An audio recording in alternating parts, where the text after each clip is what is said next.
Financial regulation also a major issue this week on the other side of the Atlantic. And today we heard from Britain's Chancellor of the Exchequer, Alistair Darling, about his country's plans to prevent a future banking crisis.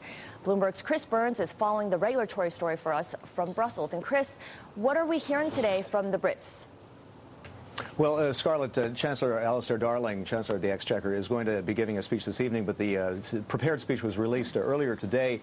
And he does talk about a tripartite regulation. That's what they have up to now. They have the central bank, their treasury, and their financial services authority, which is like our SEC. And he says that has worked well. We have to put the right people in there. He says it's very close to what President Obama wants to do. In fact, he says that President Obama's plan is very close, is modeled after his plan. But when it comes to whether the EU should be able to interfere in his business, he says that we need to ensure that progress at a European and international level does not allow national regulators off the hook. He says regulators must retain a vital link between home regulators and national governments. Scarlett. Now, Chris, what are the major disagreements between European governments at this point?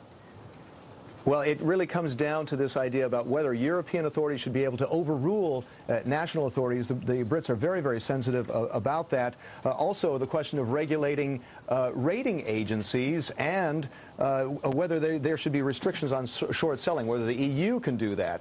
And this is where the Brits, especially, among others, would like to block that. So that's going to be the big debate during this two-day summit beginning tomorrow.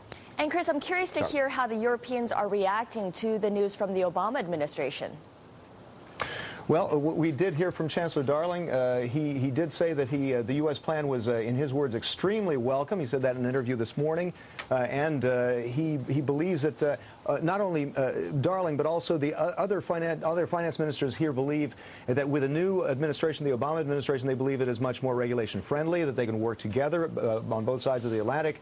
But when it comes down to details, that is the question. How much can they really work together? How much would each country like to leave it to a more international supervisory authority or supervisory cooperation to interfere in their own affairs? That's the big question. Okay, Chris.